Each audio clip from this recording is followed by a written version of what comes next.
We're going to bring this young lady who's been writing since she was a child.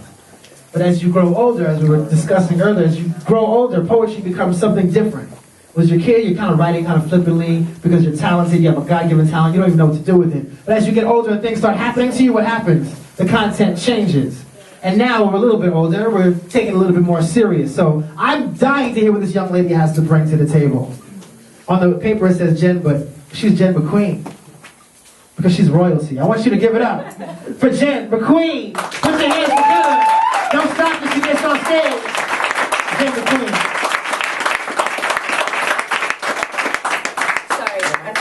No. I don't sound good with the mic, trust me. I sound like a 12-year-old high-pitched voice. It sounds bad.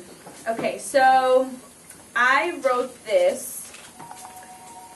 Okay, I'll start with this. As my family, as we grew up, we kind of had to grow up fast. It was one of those things. So I became a bystander, an observer, basically a sideliner to addiction. All different kinds of addiction, and it became real to me when my best friend got herself into a very tricky situation.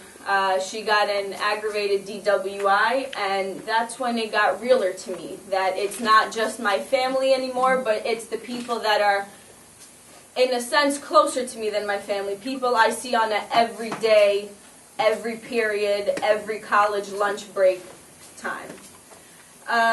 This poem actually turned into a series that will come, so this is kind of my first part. My second part happened on November 25th. That is when my uncle passed away. He was killed by a drunk driver. And this poem is now in the works. I started it last night, actually. I really tried to get a rough draft to read you guys today, but it wasn't happening, but that's okay. And the third part to this will be the recovery, and me as an observer seeing how an addiction, which is a very short path, will lead to a long path of recovery to the people that I'm around.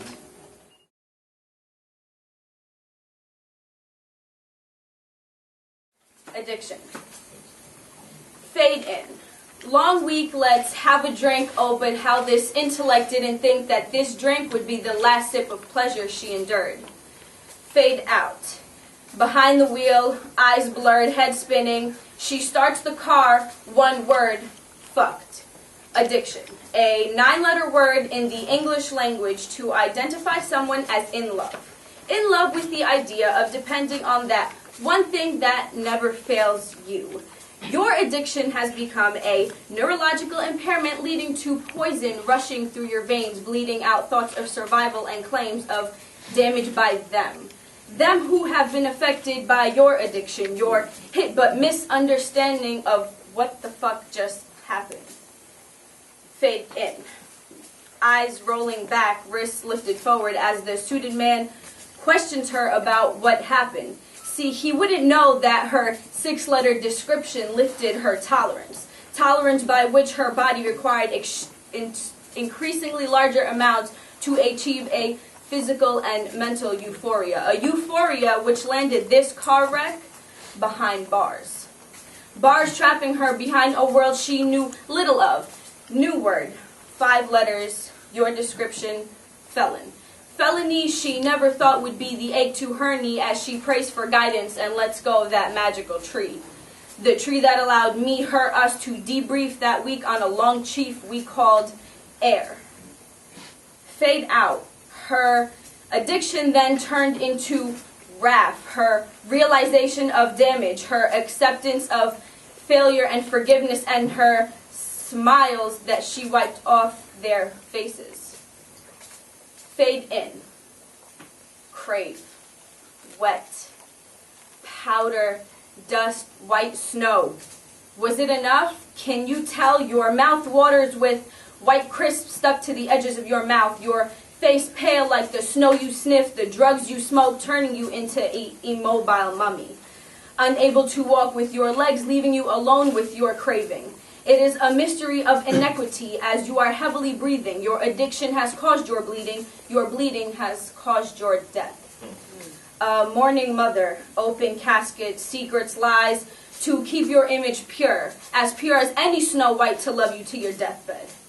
Tears, cries, screams as your mother hits herself in confusion to where she went wrong.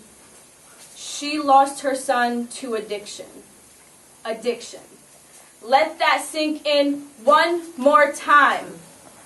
ADDICTION. A 9-letter word of corrosion, fun, and death. That gator you crave, that good quality piff you smoke, leaves us here with your memory, paved by your addiction. Fade out. Missing you. Your smile, your bright white teeth, your hello to my every high. But why, we ask, as the celebration of your death approaches, I can't help but to think of the people you left behind. Us. Us, me, you, us too are your family. Your mom, dad, brother, sister, your girlfriend, left crying in our arms. The nephew you have not met and his fast craving to meet you. We bleed blue, cut open red, cry clear, die young, all for the inability to shoot up one less fix. But how will we fix this as your breath becomes lighter, my heart beats louder, and there you are. Behind the red doors not far was the corpse that once was you. See, you didn't think that one sniff, pull, hit breath would end up in death behind the wheel of your car. Can't fade in because at this point, no one knows what you think as we attempt to link your addiction to real-life craving you yearn for.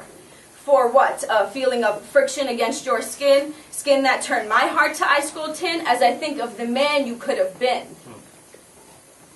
Today I'm here and I've learned that with this, I can make sense of this and give the correct tense of this to your addiction.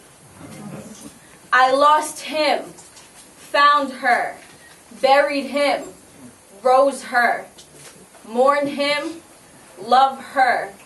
9 words, 9 letters, 1 word, it remains addiction.